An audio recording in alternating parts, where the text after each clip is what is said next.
안녕하세요, 여러분. 건강한 생활 방식입니다.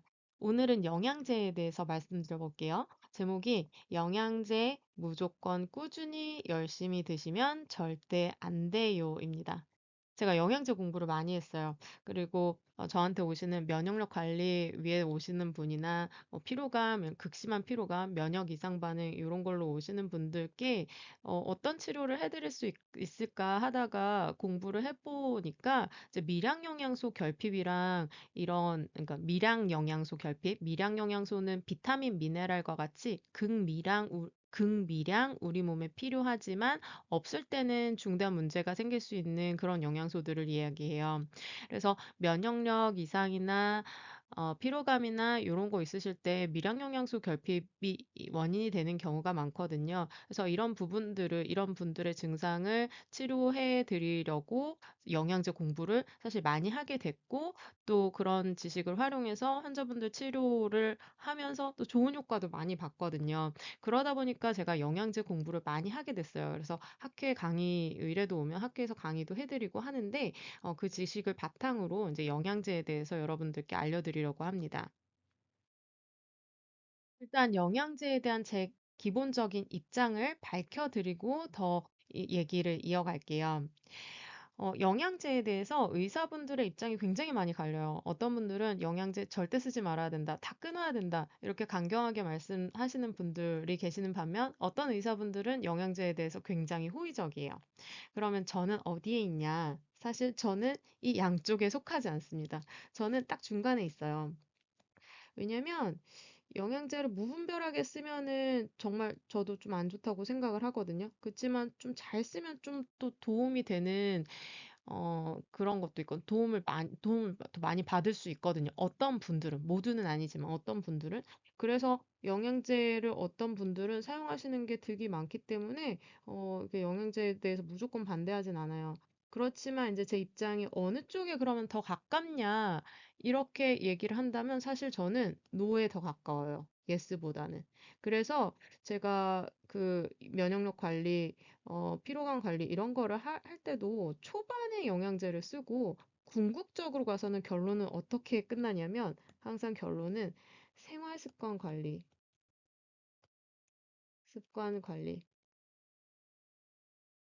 이걸 굉장히 강조해요. 그 다음에 그 중에서도 식습관 관리. 식습관이 건강해지면 건강한 식습관이 완성되면은 사실 영양제가 필요 없어야 돼요. 그게 가장 이상적인 상태예요. 그래서 제가 바라는 제 치료의 지향점은 영양제가 필요 없는 상태입니다. 가 필요 없는 상태. 그래서 어 이제 처음에 오시면 영양제를 제가 쓴다 하더라도 궁극적으로 가서는 좀 다 끊고 이러는 거를 목표로 해요. 물론 이제 다 끊지는 못하고 계속 쓰면은 도움이 되는 것들은 있어요. 그러면 이제 최소한으로 좀 유지를 하는 거죠. 그래서 저는 이런 입장이라는 걸 알려드리고, 그리고 오늘 이 강의는 다분히 저의 주관적인 사견이 많이 섞여 있는 것을 미리 밝혀드립니다. 이 강의는 제 의학 지식을 바탕으로 해서 제 의견이 많이 섞여 있는 강의입니다. 그럼 영양제 사용에 기본적으로 반대하는 이유를 알려드릴게요. 이 이유는 많은 의사분들이 말씀하시는 이유랑 굉장히 많이 공통된 이유죠. 일단은 암 위험성이 있어요.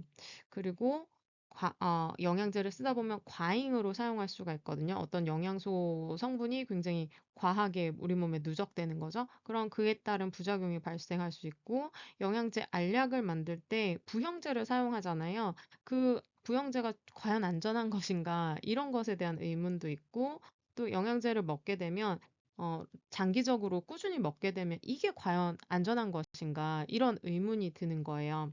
그럼 하나하나 살펴볼게요. 일단 암 위험도를 높인다는 것을 보여주는 연구는 꽤 많습니다. 그리고 이 연구들이 굉장히 좋은 의학 저널에 실렸어요. NEJM, 란셋, 자마 이런 것도 다 의학계 탑 저널들이거든요. 근데 그래서 이 논문들이 지금 제가 여기다 써놓은 논문들이 굉장히 유명한 논문들이에요. 그래서 이 논문들 제목을 살펴보면 또 공통점이 있더라고요.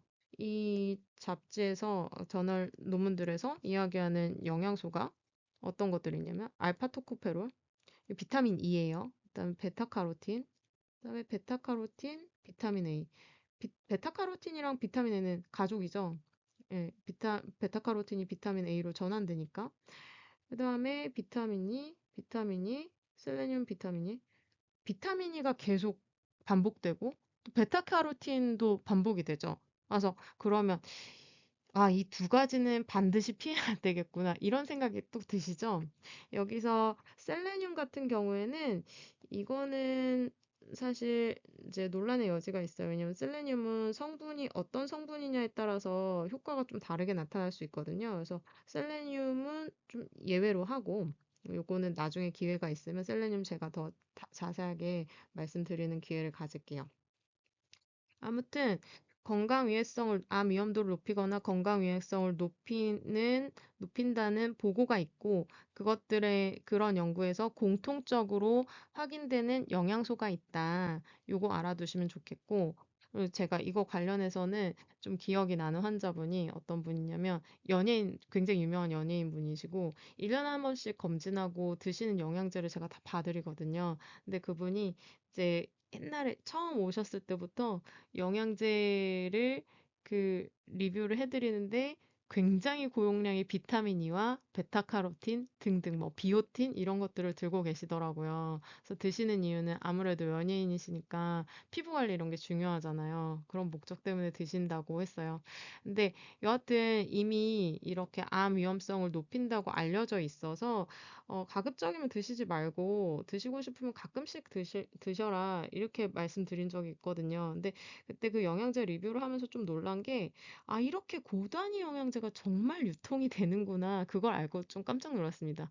물론, 해외에서 가져온 영양제라서 우리나라에는 이렇게 고단위 없는 것 같아요. 근데 굉장히 고단위 영양제가 외국에서는 또 유통이 되고 있더라고요. 두 번째로 제가 영양제 사용에 반대하는 이유, 과잉에 따른 부작용입니다. 2022년에 신문에서 연락이 와서 비타민 메가도스 관련해서 자문을 요청한 적이 있거든요. 그래서 같이 작업했던 기사인데요. 이때 제가 어떤 자문을 드렸냐면, 메가도스 관련해서 사실 일반인들이 내가 메가도스 하는지도 모르고 하고 있는 게 비타민 B 컴플렉스라는 걸 알려드렸어요. 근데 비타민 B 컴플렉스가 어떤 역할을 하냐면 에너지 대사를 개선을 하거든요. 그래서 피로 개선, 즉각적인 피로 개선 효과가 있어요. 그래서 대부분 시중에 유통되는 비타민 B 컴플렉스, 우리나라에 유통되는 비타민 B 컴플렉스는 과잉이에요. 근데 그게 과잉인지도 모르고 드시는 분들이 상당히 많으세요. 그럼 이런 비타민 B 컴플렉스 어 이런 게 과잉으로 된 걸 복용할 때 문제는 뭐냐? 이 영양소가 사실 쌓일 수가 있어요. 비타민 B군 뭐 수용성이라서 금방 빠져나가서 괜찮아요. 이렇게 말씀하시는 전문가분들도 계신데 사실 그렇지 않거든요. 수용성인데 이게 몸에서 빠져나가는데 시간이 걸립니다. 대표적으로 비타민 B12번이나 B6번 같은 경우에는 반감기, 체내에서 혈중 농도가 반감하는 시간이 굉장히 길어요. 한 2주까지 가거든요. 반감기가. 그러면 한번 뭐 이제 먹으면 고용량을 먹으면 상당히 오랜 기간 내 몸 안에 남아 있고 그러면서 혈중 농도를 굉장히 높일 수가 있는 거죠. 그러면 그에 따른 부작용도 나타날 수 있는 거예요. 그러면 그때 나타날 수 있는 문제 중에 대표적인 게 뭐냐면 사실은 잘 나타나지는 않지만 비타민 B6번의 과잉이 일어날 수 있죠. 그래서 이런 음, 부작용이 있어요. 메가 비타민 B6번 신드롬. 비타민 B6번이 과잉이 되면 신경학적 이상이 나타나요. 신경학적 이상.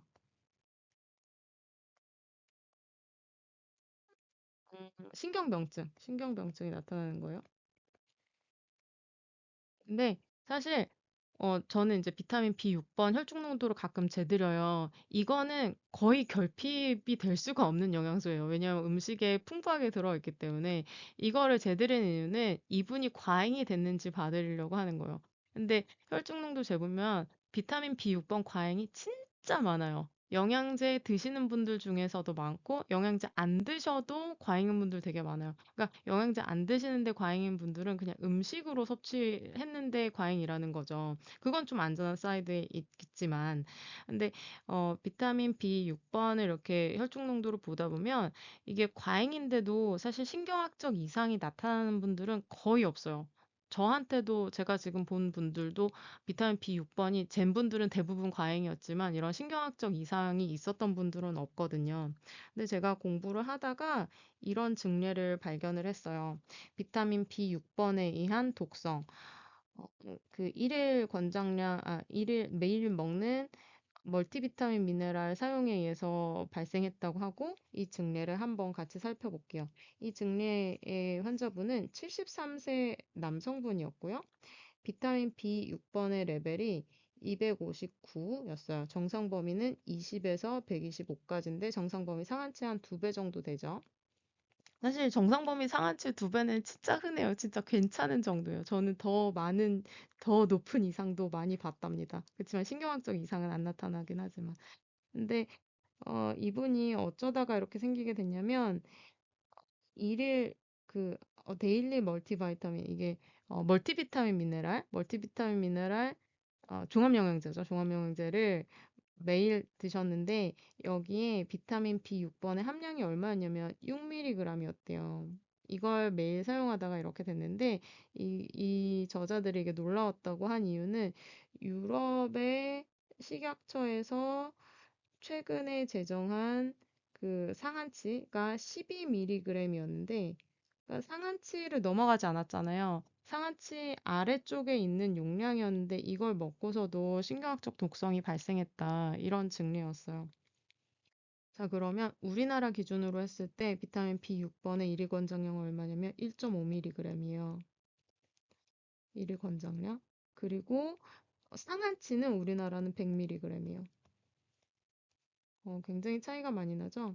그래서 일일 권장량이라는 게 무슨 의미냐면 다음 시간에 제가 더 자세히 설명드리겠지만 일일 권장량은 이것만 먹으면 충분하다는 게 아니라 결핍을 예방하기 위한 마지노선의 그 용량이에요. 그러니까 이 중간쯤 어디쯤에 최적 섭취량이 있거든요. 최적 섭취량. 그래서 이 개념을 살펴봤을 때는 6mg가 그렇게 많지 않은 거일 수도 있어요. 그런데 6mg 드시고 과잉이 됐고 이런 신경학적 독성이 나타나는 분들이 드물지만 계시긴 하다는 거예요. 드물지만. 드물지만 있다. 그래서 주의가 필요합니다. 제가 영양제 사용에 반대하는 세 번째 이유, 부형제 안전성입니다.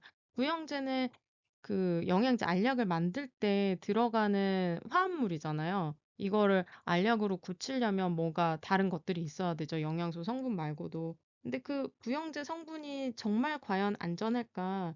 내가 영양제를 맨날 맨날 꾸준히 먹었을 때 이게 정말 뭐 이 부형제도 같이 먹는 건데 이게 내 몸에 쌓이고 있진 않나, 배설이 적절히 되고 있는 것인가 하는 의문이 들거든요.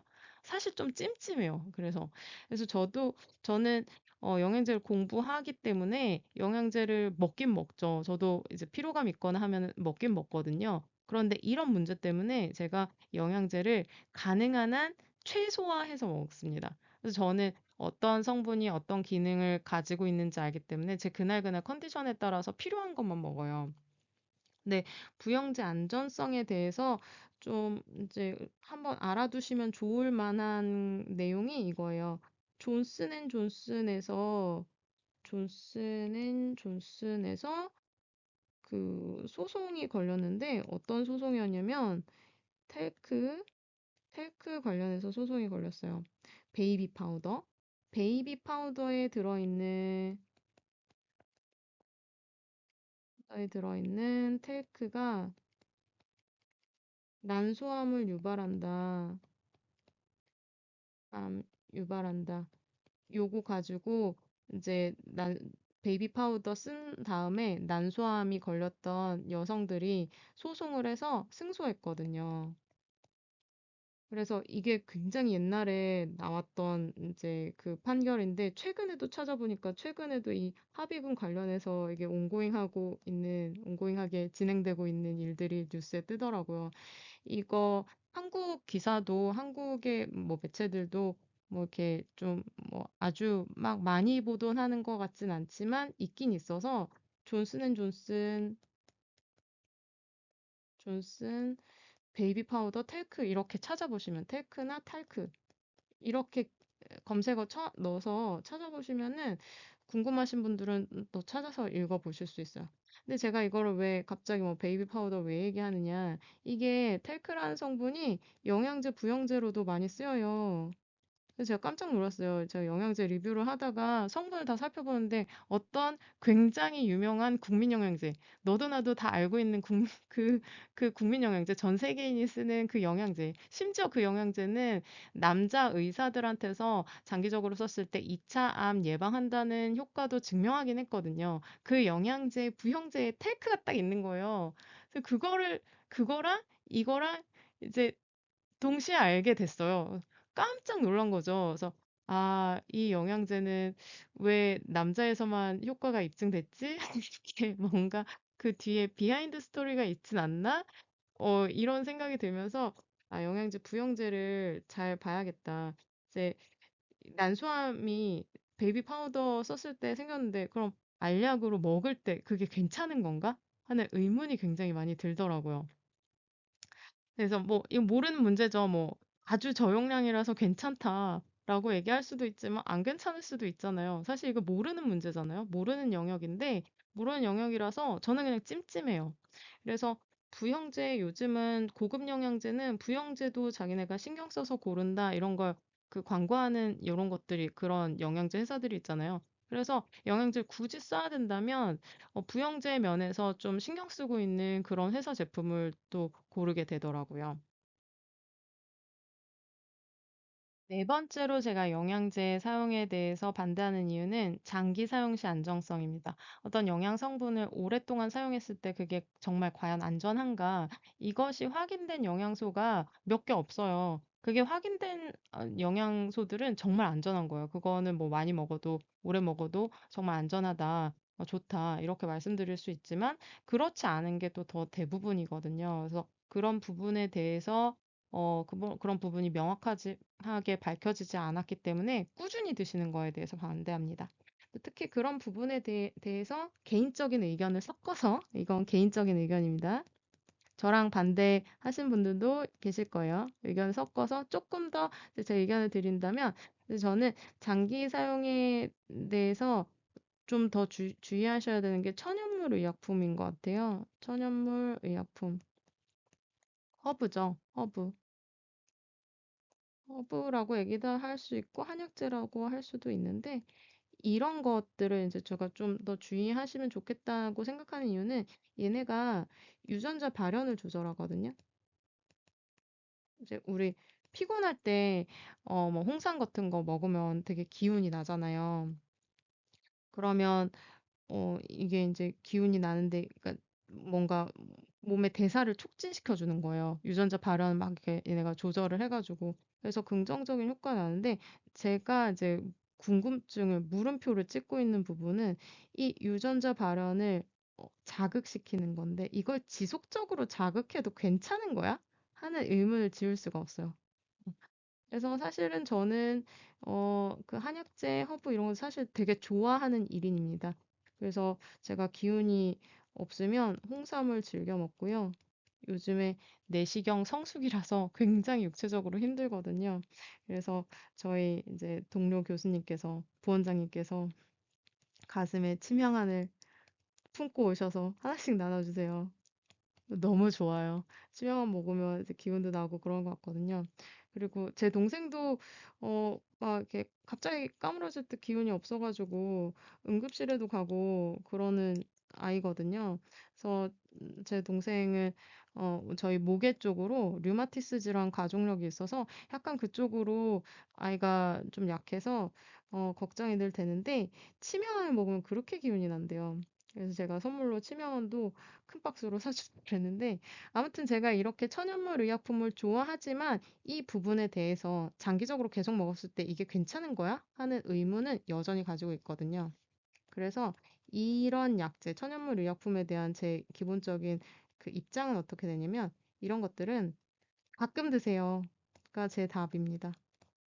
물론 다른 영양제도 가급적이면 가끔씩 피곤할 때, 피로 있을 그때만 드세요라고 답을 드리는데 특히 천연물 의약품, 이게 홍삼 맨날 드시고 이러는 분들 계시잖아요. 근데 그거가 사실 저는 안전한지 잘 모르겠어요. 음. 물론 저는 홍삼 되게 좋아하는 1인으로서 말씀드리는 겁니다. 그러니까 저의 의도를 의심하시진 마시고, 근데 예, 홍삼 좋은 약재인데 이걸 조금 더 안전하게 활용하는 방법은 뭐지? 하는 고민에서 개인적인 의견을 드렸습니다. 자, 그러면 페이지로 다시 한번 돌아와 볼게요. 영양제 무조건 꾸준히 열심히 드시면 절대 안 돼요라고 말씀드렸는데 사실 제가 영양제 사용을 전적으로 반대하는 사람은 아니거든요. 영양제가 어떤 긍정적인 영향을 줄 수도 있어요. 그러면 어떻게 사용하면 되는가? 영양제 어떻게 쓰면 되는가? 이 말 안에서 또 답을 찾을 수 있거든요. 일단은 이제 무조건이라는 말이 있죠. 자, 영양제를 무조건 무조건 드시는 게 아니라 잠깐만요. 영양제를 무조건 드실 것이 아니라 영양제를 조건부로 드시면 돼요. 어떤 조건부로?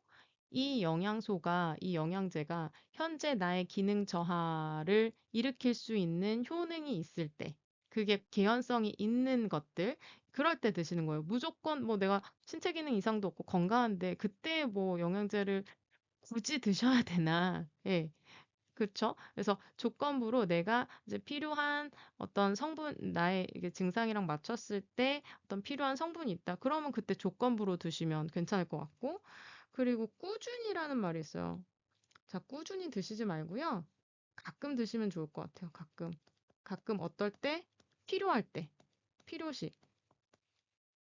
느껴질 때 있잖아요. 뭐 피로감이 더 심하다거나 운동량이 더 많았다거나 이럴 때 있어요. 그때 필요시만 드시는 게 더 나을 것 같고 또 열심히 뭐 맨날 맨날 열심히 드시는 이런 성분도 있을 텐데 그렇게 열심히 드시지 말고 가끔 이따금씩 빼먹으면서